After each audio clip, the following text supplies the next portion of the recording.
Welcome to the Queen of Hearts podcast. And here's the queen herself, registered dietitian Heather Klug. Hello, everyone. Welcome to the Queen of Hearts podcast. Hello, everybody. Welcome, Bethany. Thank you. That's Bethany DeBrew Adams, our health communications coordinator, and she's going to be joining me today on the podcast. We're going to be talking about cholesterol since it's National Cholesterol Education Month in September. Yes. Yeah.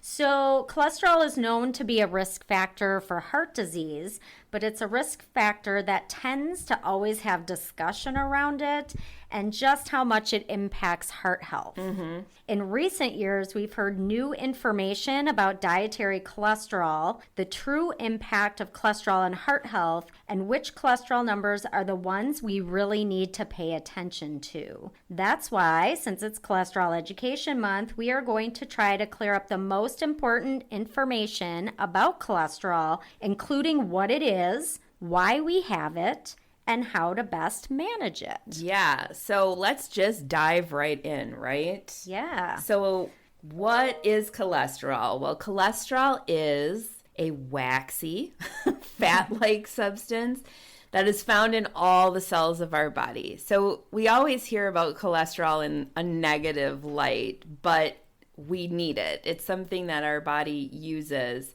It's also found in foods from animal sources. So like egg yolks, milk, cheese, that's dietary cholesterol. Yeah. So that is something that's different than just regular cholesterol. So it's important to know that our bodies need some of this cholesterol to make hormones, make vitamin D, make substances that help us digest food. It helps us protect our nerves. But if we have too much cholesterol in our bodies, then we can get a condition known as hypercholesterolemia, which is a mouthful. But those of us who have it call it high cholesterol. Yeah. And this means cholesterol can combine with other substances in the blood to form plaque, and that sticks to the walls of our arteries. So we know that there are different types of cholesterol, but Heather, can you talk a little bit about those, and are they all the same? Well, the short answer is no. There are 3 types of cholesterol, and they all have different purposes. So I'm going to start with LDL cholesterol. This stands for low density lipoprotein. I tell people, remember the L as being lousy or the bad cholesterol, okay? The reason this cholesterol is considered lousy or bad is that it collects in the walls of the blood vessels, and that can raise your risk for atherosclerosis. So we want to try to limit this type of cholesterol, right? Okay? And then there's VLDL cholesterol, that stands for very low density lipoprotein, and this is another type of unhealthy cholesterol. It's considered atherogenic. So again, it can lead to atherosclerosis, and it also contributes to the plaque in your arteries, although LDL is the main one for that, okay? Sure. But this does differ from LDL in that it mainly carries triglycerides in it. Okay. And then we have the HDL cholesterol. So this is the high density lipoprotein. So like I told you with LDL, think of that as lousy. Think of this, the H, as healthy. Yes. Okay? This is the good stuff. HDL's job is to go around and it picks up the LDL that's in your bloodstream. So I like to relate it to like the garbage pickup truck, okay? So it's going around and it's picking up the garbage and it's taking it out of there and it's carrying it over to your liver, and then your liver's going to break it down and do other things with it. So the higher your HDL number, the better, because it's like it has more garbage pickup trucks working for you. Sure. So when we talk about having high cholesterol, so this means your doctor's done the blood work and they tell you you have this high cholesterol. It means that you have high levels of LDL and VLDL in your body. And what is considered a high level has a lot to do with your age and any other existing health conditions you may have along with this high cholesterol. So an important thing to remember is that cholesterol levels tend to increase with age. So typically men tend to have higher levels of cholesterol throughout life than women, but You know I'm going to say the M word again. Ladies' cholesterol often increases when she goes through menopause. You go through those hormonal changes and it kind of upsets the apple cart a bit. But it's also important to remember that young people aren't immune to high cholesterol, and they should be tested, to determine base readings as they go through life. And I believe we've talked about, you said that the National Cholesterol Guidelines are to test at age 20. Yes. And then every 5 years. If they're good. Right. Yeah. If they're fine, then you test every 5 years. Obviously, if they're high, you're going to hear about it from your doctor you'll be tested more often, yeah. So let's get into this a little bit. What are these important cholesterol numbers that we need to remember? Yeah, so you mentioned that lipid panel before, or a blood draw, Bethany. So when you go and get that done, you're going to get a bunch of numbers back. You're going to see total cholesterol on there, LDL cholesterol, HDL cholesterol. You'll see triglycerides. You'll often see a ratio. You might even see non-HDL cholesterol in there, but I'm going to go through these numbers a little bit. For total cholesterol, what's considered desirable is under 200. When your total cholesterol is between 200 and 239, it's considered borderline high, and then anything above 240 for total cholesterol is considered high. Okay. And then the LDL cholesterol, this one's a little bit trickier because it changed with the 2018 guidelines. Of course it did. Now, under 100 is still considered ideal. If you can get it below that, that's awesome, okay? And then they had these other levels. So it depended on whether or not you had health issues often. So if it was between 100 and 129, it was considered fine if you didn't have any health issues, nothing to worry about. And then borderline high was 130 to 159, 160 to 189 is high, and then higher than 190 is high. That's really not good, and that's still considered not very good. So what's a little confusing is that there really isn't an overall LDL number to target you to anymore. Right. Again, they still say under 100 is great, but what if it's 150? Do they want you to still get down under 100? It's based on a lot of different factors, but ideally the lower the better. Your goal is to really overall reduce your 10-year risk of having a heart attack or a stroke. So that is what doctors calculate now after you've had that done. And it'll factor in your lipids, high blood pressure, whether or not you smoke, whether or not you have diabetes. Race is factored in there, as well as age and gender. Okay. And then you get this percentage risk. And if your percentage is above 7.5%, now you're at moderate risk. So now they're going to be talking to you about more than lifestyle change, right? Okay. They're going to maybe consider a statin with you possibly, or other medication to help you along. If you're very high risk, then they're really going to be, looking at other things as well. But anyway, so again, ideally under 100, but otherwise when they look at your percentage risk for having a heart attack in the next 10 years, if you're very, very high risk, they want to get that LDL number dropped by 50%. So they go by that instead of an actual number, if that makes sense. Yeah. And if you're just at moderate risk, they might want to see that 30% less than where you were starting at. Okay. And then the HDL cholesterol, this one's a little bit easier to explain. Remember, this is the healthy, good stuff. There are two different numbers though for men and women. So in men, you want this above 40. Okay. And in women, you want it above 50. Sure. It's harder for women. Yes. Sure. Yeah, I know. Let's make the goal a little bit harder. And women are protected up through menopause, and then it gets trickier to get that HDL number up there a little bit. But if you have an HDL level above 60, that's considered really good because it's considered a positive risk factor, which means it can outweigh if you have a higher total cholesterol number, which leads me to that ratio number that I mentioned earlier. We've talked about this with me. So I'll share with all of you, I have high cholesterol. It's in my family. It's been, both sides of my family. And not only do I have high LDL, I also have low HDL.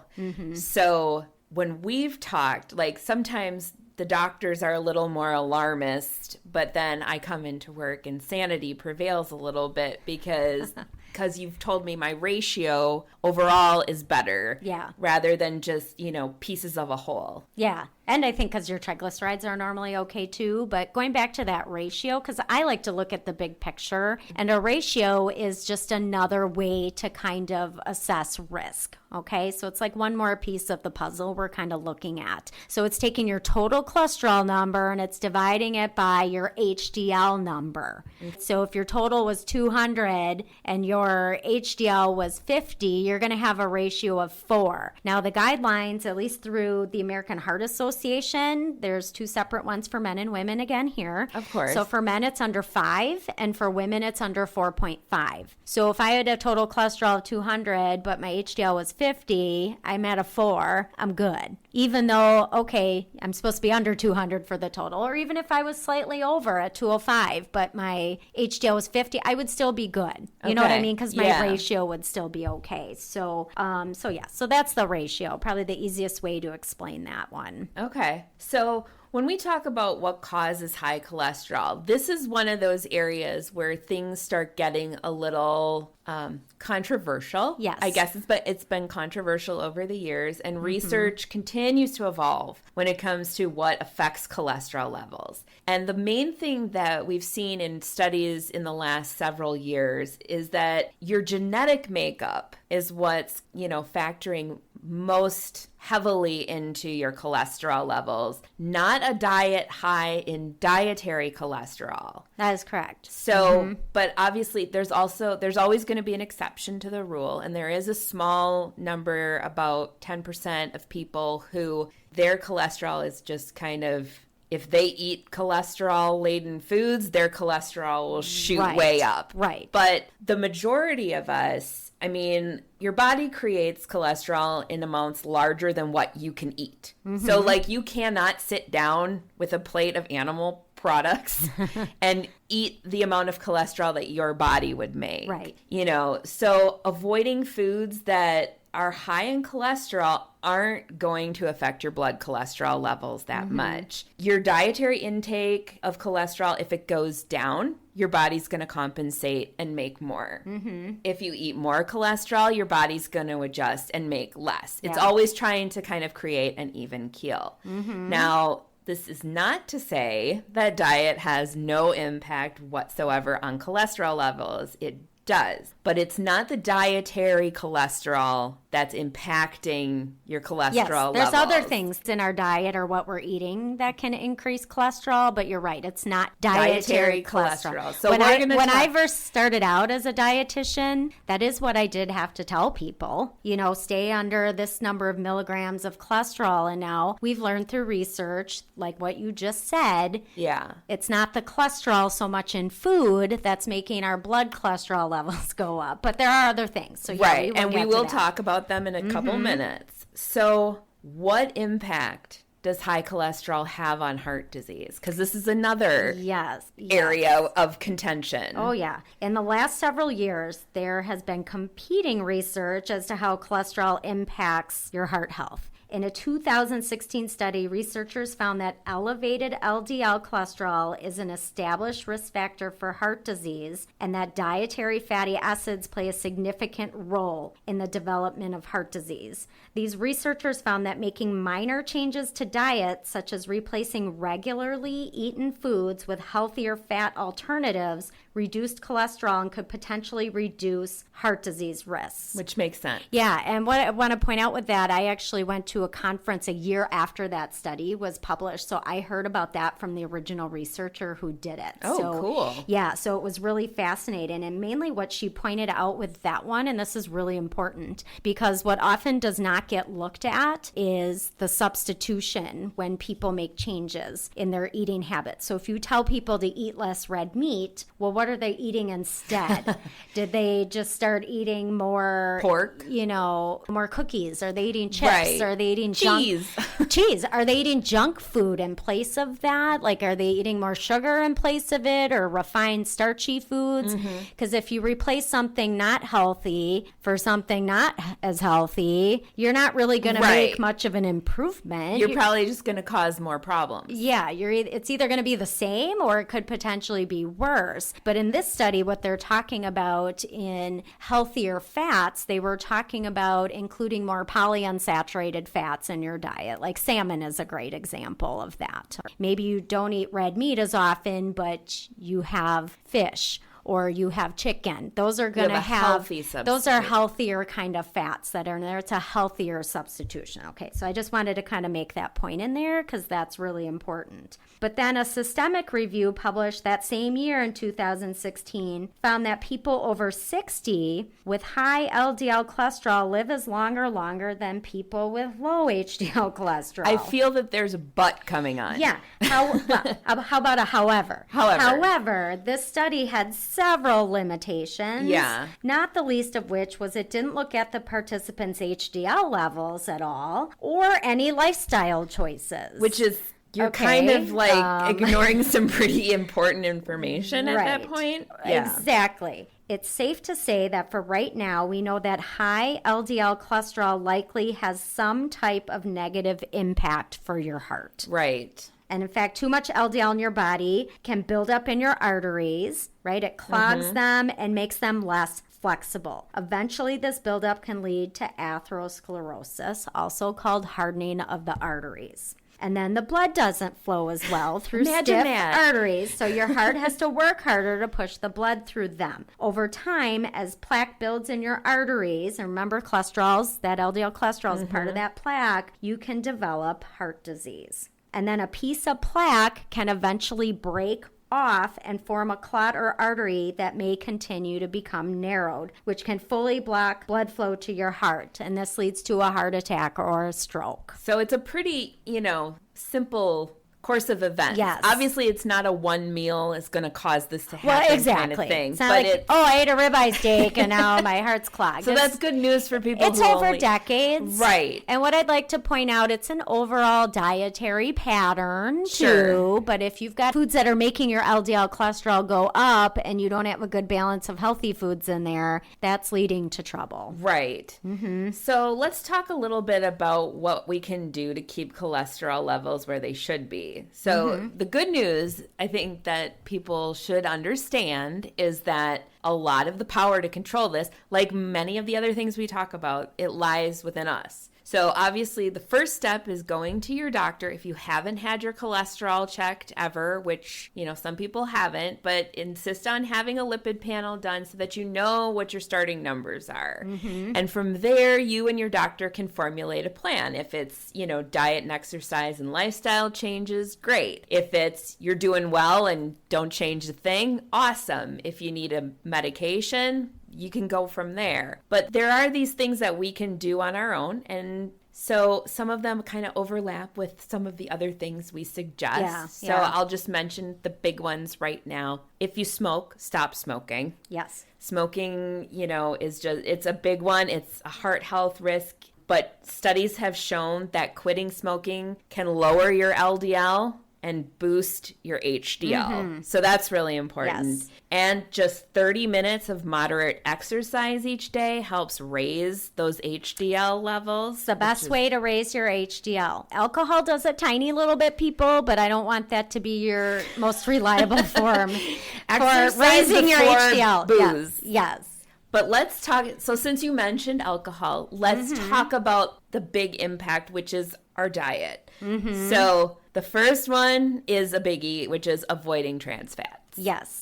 So trans fats are this man-made fat that's really a liquid oil that has hydrogens added to it, and then it becomes more solid at room temperature. Yes. Yeah, and it was considered great for a while because people liked it because, hey, you could keep that on your shelf for like a long time, right? You weren't wasting it because oil will go rancid after a few months generally. So, but unfortunately, along the way, as they did more research, research, they discovered that these trans fats that are in these partially hydrogenated oils are really, really harmful. So what they do is they raise that lousy LDL cholesterol.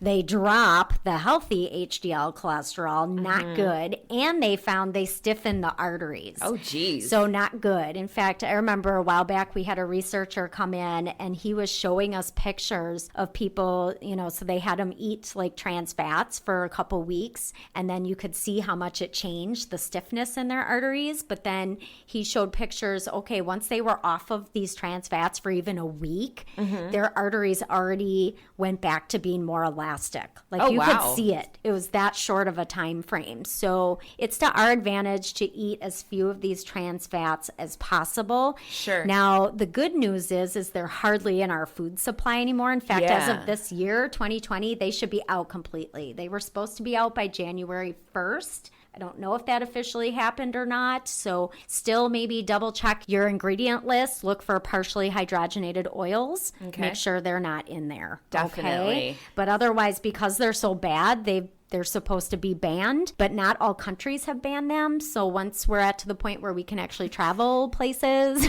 someday, just be aware of that. I think most European countries are on board with that too. I think they banned them before we did, but there's a lot of Asian countries that have not banned trans fats, just so that you're aware there. So avoid trans fats. And then as much as you can. Along those same lines, we want to avoid saturated fat. And this is where I think we've heard instead of, the high dietary cholesterol, it's the high saturated fat foods that are actually the problem because they raise LDL. Correct. So our goal is just to have less of it in here. And this is coming from so many evidence-based research studies and big organizations. So we're talking World Health Organization, American Heart Association, National Lipid Association, certainly our own and here in the United States, also the Dietary Guidelines for Americans. My own professional organization has an evidence analysis library where we look up information on there too and see how good it is. And they all support limiting saturated fat to prevent heart disease. And the recommendation is 10% of your calories or less coming from saturated fat. So let me translate that to actual grams for all of you out there. So at 1,500 calories a day, this works out to 16 grams of saturated fat. And at a 2,000 calorie level, it's about 22 grams of saturated fat. If you have established heart disease, then they want you to go even lower in saturated fat. Yes, 7% of your calories or less. So at 1,500 calories, that's 12 grams or less. At 2,000 calories, that's 16 grams or less. Okay? Just to put that into perspective, or first maybe let me tell you where you're going to find saturated fat. Get ready, folks. Yeah, so it's in a lot of foods that come from animals. Probably the category to be most careful with are red meat and the processed meats like bacon, sausage, bologna, bratwurst, all that kind of stuff, okay? So there you want to switch to the leaner cuts as much as you can, right? Because they'll have less saturated fat in them. And really, really, really limit processed meats as much as you can, okay? The recommendation is generally like 2 servings a week or less. And then we also have a lot of deep fried foods in this category or anything where they're using lard. Pretty much. Bye-bye pie crust. Once in a while, right? It's okay. That's why I want people to understand it's not never ever. It's we got to eat these kind of things less often. When we do eat them, make healthier choices. If there's lower fat alternatives for them, not low fat, but less fat, maybe if that makes sense. And then really watching the portion size with a lot of these things. Another category, though, are the whole fat dairy products. So we're talking like, whole milk, cheese. I hate to put cheese in there. We're from the dairy state, so I love cheese. And I love cheese. I'm never going to give cheese up, but I mostly eat part skim mozzarella string cheese, and then sometimes cheddar cheese I'll sprinkle on things or have a slice on a sandwich or something, but I just try to not go overboard on it. Certainly cream is in this category as well. Ice cream would follow in here too. And then butter is another big one as well. And then baked goods and pastries, all that lovely all the lovely sweets, right? Yes. And it's mainly because they're made with butter or lard or cream kind of in Right. some form, right? And then the last one to mention are the tropical oils. So palm oil, The palm coconut oil. yeah, palm oil, palm kernel oil, and coconut oil. And I know, again, coconut oil is very controversial here too. The research really does not support using coconut oil on a daily basis.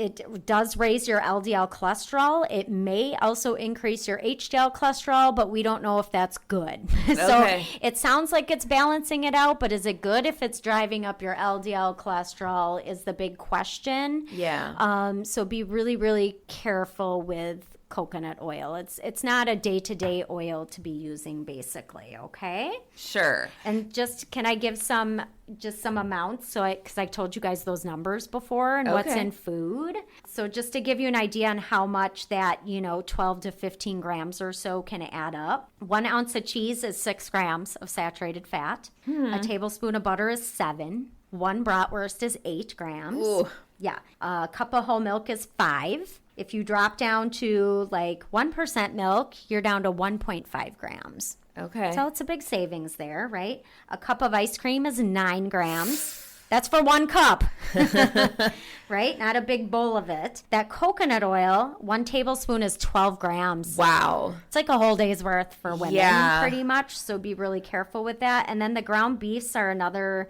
big category. Certainly, I could have brought in like prime rib or ribeye steak or something, it would have been even much higher. But even just looking at 3 ounces of 75% lean ground beef has 8 grams. Oh, wow. If you go down to like a 90% lean, you drop that down to 3.5 grams per 3 ounce serving. So it does benefit to switch to a leaner source when we're talking about beef especially. So, in that vein, let's talk about some healthier options, some foods that can help lower your LDL and raise your HDL and maybe even help you manage your weight. Yeah. So we talked about fat before. We'll talk about the other F mainly. So it's fiber. Oh, yes. Yes. I was wondering where you were going with that for a second. And especially soluble fiber. So soluble fiber actually grabs onto cholesterol in your gut. Okay. So it'll absorb it in, kind of like a sponge, right?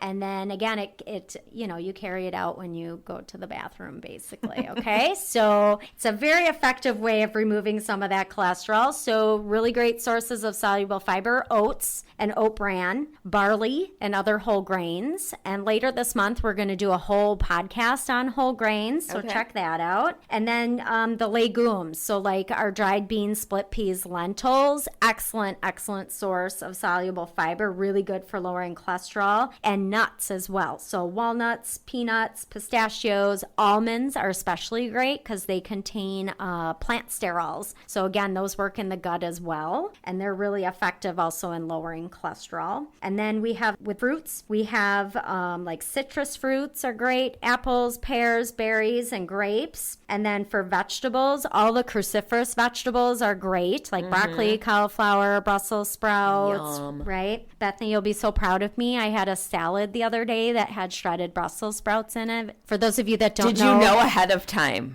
I did, because I bought it. Okay. For those of you that don't know, I really don't love Brussels sprouts, but I thought I would try it in the salad because there were other things in it, like pumpkin seeds and a little bit of craisins, and it had a poppy seed dressing, and and I put some nuts on it, and I was like, oh, I actually kind of like it. So anyway, so cruciferous vegetables, and then okra is also great, and eggplant, and certainly the leafy greens are good too. And then soybeans. I know not everybody loves soybeans, but they are really helpful in lowering cholesterol as well, but you'd want to choose organic soybean products. So like organic soy milk, soy nuts, soybeans, things along those lines. Tofu would be great too. And then fatty fish. We mentioned those earlier, but here's where we're going to get the omega-3 fats from things like salmon, tuna, tuna, herring, sardines, mackerel. So here's where that great substitution kind of comes in play. Okay. In place of stuff like red meat. And then olive oil as well would be another great substance for lowering LDL cholesterol. Okay, and what about when cooking? So we know the types of foods we should be eating, but when we're actually preparing the foods, what can we do to make them healthier? Yeah, we can use things like olive oil, canola oil. If you'd like, you could also try sunflower oil or safflower oil. I mainly use canola oil and olive oil at home, but you can use these to cook things in place of butter, shortening, or lard. Okay. You want those to be kind of like your day-to-day kind of cooking if you do cook with oil, okay? And then certainly preparing things healthier. So grilling, broiling, baking instead of frying, especially deep fat frying. Again, if you pan fry in a small amount of oil, that's generally okay. I think most people have heard this next tip, Bethany, but trimming the fat off of meats and taking the skin off of poultry. Definitely. Every little bit kind of helps. It really does kind of save a lot on saturated fat to do that. You can use a rack to drain fat off meat and poultry when it's cooked in the oven. And then the last tip here is avoiding basting with fat drippings. And really, I've never found basting to ever serve any real purpose. Like, it doesn't make your meat more tender because it's going on the skin. Okay. So it's crisping the skin maybe, but it's not doing anything for the meat itself. Okay. Little tip. Yeah. So those are my main tips, besides just keeping in mind trying to have an overall kind of healthy dietary pattern. That's kind of the main thing. Making sure you're bringing in lots of really healthy foods and less of the foods that aren't as good for us. Right. And, you know, while the science behind cholesterol may be tricky and confusing and ever-changing, as it often is when it comes to our health, we do know that without a doubt having high levels of LDL and VLDL cholesterol have definite negative impacts on our heart health. But, you know, a lot of the power, like we said, it lies with us and making adjustments to our daily lifestyles. We may be able to keep our cholesterol levels where they should be. Yeah. All right. Well, I hope everyone learned a lot about cholesterol today. I sure did. Ways that they can lower it or keep it low. So that's it for today, everyone. Thank you so much for listening in. And as we always say, be the ruler of your own heart. Goodbye. Bye-bye.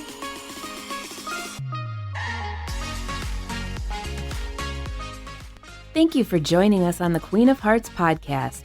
Our podcast is recorded here at the Karen Yance Women's Cardiac Awareness Center inside Aurora St. Luke's Medical Center in Milwaukee, Wisconsin. For more heart-healthy tips, info, recipes, and more, visit our website at www.karenyancecenter.org, like us on Facebook at Karen Yance Center, and follow us on Pinterest. If you like what you hear, subscribe to our show and be sure to tell your friends. Until next time, ladies, be ruler of your own heart.